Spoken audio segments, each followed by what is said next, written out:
Right, let's get this shower of shite rant over and done with so I can fuck off to bed and enjoy my weekend. Ireland free until Monday when we play Gibraltar, but we might actually win that one. But yeah, long story short, Ireland have succumbed to defeat in Athens at the hands of the Greek gods, who are not that godly in the slightest, actually. But we've lost 2-1 in Greece, and oh my god, supporting this national team, it gives me hemorrhoids, honestly. I mean, it is actually the most frustrating thing. And you know what? Actually, I've come to a conclusion in my head, right? I'm actually convinced that following the Irish men's national team is a social experiment from the powers that be to really test and push to the limits a human being and see how much we can take before we break and before we fucking crack internally. Honestly, I mean, we are the biggest roller coaster of emotions that exists not only in football, not only in sport, but in life as a whole. Because after that France game, we lost 1-0, but I was on a high after that game. Just bear in mind with me, if you're not an Irish fan, you won't understand that, but just bear with me. Even though we lost, I was on a high because we outplayed one of the best teams in the world in France and got seriously unlucky to not win the game, let alone get a draw from it, only for the fact that Mike Maignan made one of the best fucking saves I've ever seen in my life from a Nathan Collins header in the dying embers of the game, which prevented us from getting anything from that game, which we would have deserved. Then we come into this international break and think, you know what? If we beat Greece, we actually have a chance of getting above Holland and qualify for the Euros and qualify for our first major tournament since 2016. But all that optimism and all that minuscule, minimal levels of hope and optimism that we had coming into this international break is now down the fucking gutter. It's been flushed down the toilet like it's a fucking massive shit that you just want to see the back of.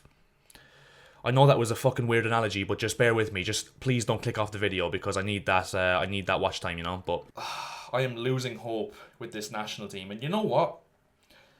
There is some optimism because we're not as shit as we used to be. I think that's fair to say because we've actually got some decent players now. We actually can't really blame as much as we used to be able to the quality of personnel. I mean, if you look at our starting 11 tonight, right? Gavin Bazunu, who was by far in some way, in my opinion, our man of the match alongside probably Nathan Collins.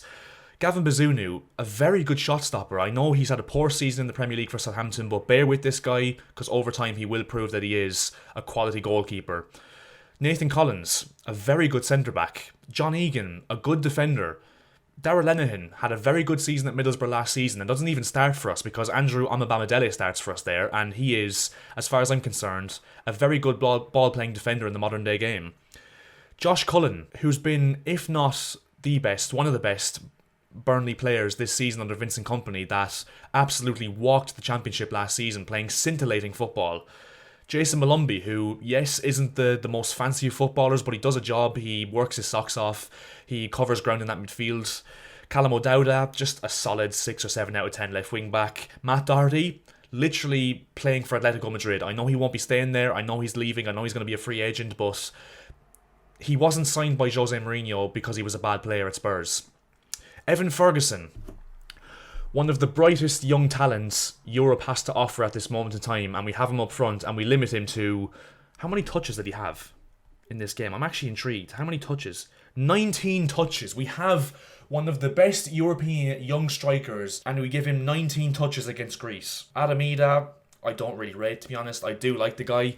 I think he offers you something in terms of the fact that he will run his socks off up front and he's industrious and he'll fight for the cause and he'll run the channels and try and cause havoc. But I just don't think he's up to it. Will Smallbone, I do like. I think he's a technically smart player. I think he offers you that ability to be able to get on the ball and that composure in midfield. And you know, the long story short here is we actually do have a good team now. We've got a decent enough set of players who should be causing more of an issue for teams like Greece, and we should be dusting Gibraltar aside on Monday night. We should be putting 2 or 3 minimum past Gibraltar with no reply. I think we're past the days now where we scrape 1-0 wins against teams like Gibraltar and we just lose to teams like Georgia and Greece and Armenia and fucking Luxembourg and whoever else. And don't get me wrong, I have been one of Stephen Kenny's biggest fans and greatest backers since he came in, and obviously he's come in under intense scrutiny for a long time now as Ireland manager, but even still I'm starting to have my questions now, because the one thing that I noticed from today's game that I just couldn't quite get my head around, we are supposedly trying to be a possession-based team, right? But, lads, let me just ask you real quick, what possession-based team do you know? And I'm actually just really interested to see your answer for this one, and to see if you can actually prove me wrong on this one, right? What possession-based team have you ever seen that doesn't press? Honestly, I'm all ears. Please tell me, because when we have the ball, we play it around nicely. You know, we're intricate, we're slow in terms of, you know, building up the play from the back and being patient and, you know, transitioning from defence to attack in a patient manner to try and, be that possession-based team to cause teams problems.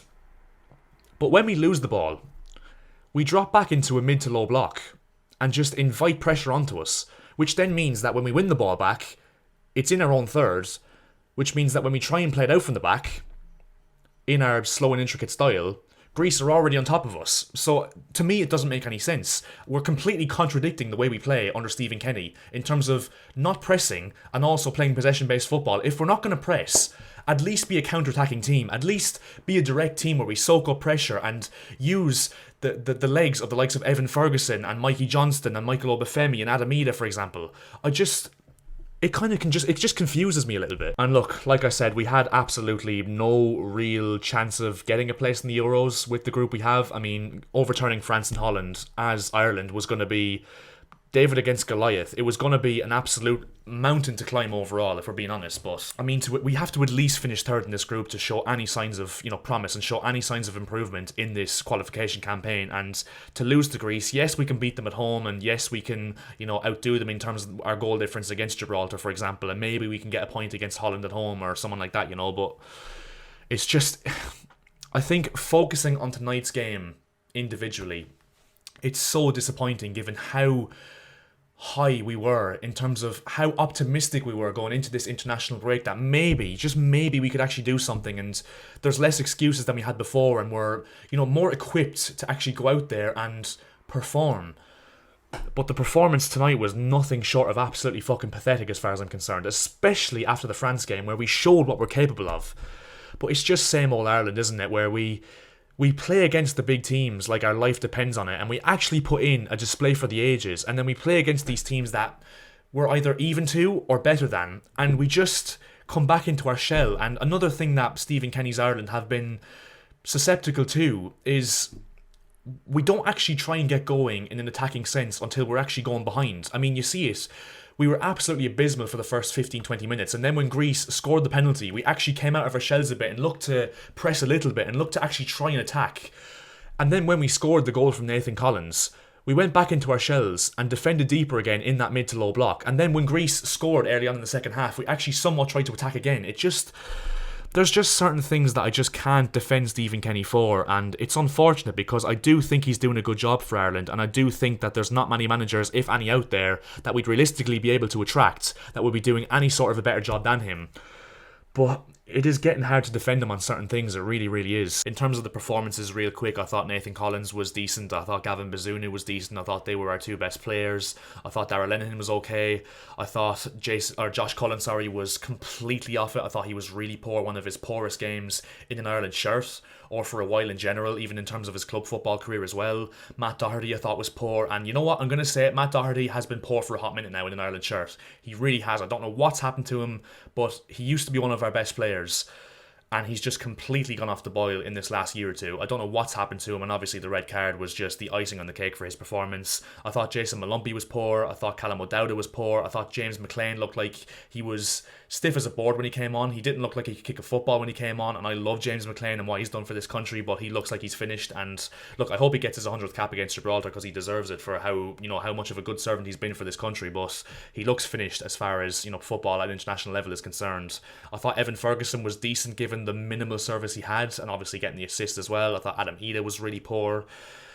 just overall, such a disappointing performance overall from Ireland, if I'm being perfectly honest. And I'm sure a lot of you Irish fans, and even if you any neutrals watch the game, you will completely agree with me on that one. It was just so disappointing. And yep, I think we were completely and utterly outplayed by Greece. I mean, if I look at the stats here, 19 shots Greece had to our 7, 6 on target to our 3, and yeah, we got 51% possession though, so it doesn't matter. I mean, they were shooting lots from long distance, I will say that, because they had 6 shots off target, because yep, they were shooting from literally everywhere, which does benefit them from, when you look at the stats. But even still, I think if you watch the game, you could tell Greece were absolutely the better side, and Ireland were most certainly the second best side in the game. But yeah, fellas and felitas, let me know what you thought about this game in the comment section below. I think I'll leave it there. Leave a like on the video if you did enjoy it, would be massively appreciated. I will be doing a video after that Gibraltar game on Monday, and hopefully the spirits are a little bit lifted following tonight's results. And yep, subscribe to the channel if you are new. We are looking to hit 3,000 subscribers on this channel as soon as we possibly can. Turn on the notification bell as well, because you will never miss one of these absolutely fucking quality videos. Said no one ever. But yeah, I think we'll leave it there. Thanks very much for watching, and yeah, I'll see you later.